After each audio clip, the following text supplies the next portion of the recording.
ఇండియాలో ఒక simple experiment world science ని షేక్ చేసిందని తెలుసా? ఎక్స్పెన్సివ్ ల్యాబ్స్ లలో కాదు, ఆల్మోస్ట్ బేసిక్ ఎక్విప్మెంట్ తో చేసిన ఎక్స్పెరిమెంట్ కి నోబెల్ ప్రైజ్ వచ్చింది. 1921 లో యూరోప్ ట్రిప్ నుంచి షిప్ లో ఇండియాకి వస్తున్నప్పుడు సివి రామన్ గారు ఒక డౌట్ తో డిస్టర్బ్ అయ్యారు. సీ కలర్ బ్లూ లో ఎందుకుంది? స్కై రిఫ్లెక్షనా లేదా ఇంకేదైనా రీజన్ ఉందా అని. ఇండియాకి వెళ్ళాక కలకత్తాలో స్మాల్ ల్యాబ్ లో ఎక్స్పెరిమెంట్ స్టార్ట్ చేశారు. ఆయన వైట్ లైట్ ని ట్రాన్స్పరెంట్ లిక్విడ్స్ మీద పాస్ చేశారు. అంటే లైట్ ఒక సబ్స్టెన్స్ ని హిట్ అయితే దాని ఎనర్జీ కొంచెం చేంజ్ అవుతుంది. ఆ స్మాల్ కలర్ షిఫ్ట్ ని ప్రూవ్ చేయడానికి స్పెక్ట్రోగ్రాఫ్ యూస్ చేసి ఎగ్జాక్ట్ మెజర్మెంట్ చేశారు. 1928 ఫిబ్రవరి 28 అఫీషియల్ గా డిస్కవరీ అనౌన్స్ చేశారు. అదే రామన్ ఎఫెక్ట్. ఆ రామన్ ఎఫెక్ట్ కి 1930 లో నోబెల్ ప్రైజ్ వచ్చింది. సైన్స్ లో ఇండియాకి గ్లోబల్ రికగ్నిషన్ తెచ్చిన మూవ్మెంట్ కూడా ఇదే. నాకు డౌట్, ఇఫ్ ఇన్ కేస్ మీరు ఆ టైంలో సైంటిస్ట్ అయి ఉంటే సీ కలర్ చూసి క్వశ్చన్ అడిగే వాళ్ళ?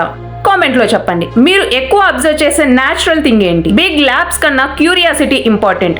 ఈ స్టోరీ ఇన్స్పైరింగ్ అని అనిపిస్తే వీడియోని లైక్ చేసి నీ సైన్స్ లవర్ ఫ్రెండ్ కి షేర్ చేయండి. And don't forget to follow the power space channel.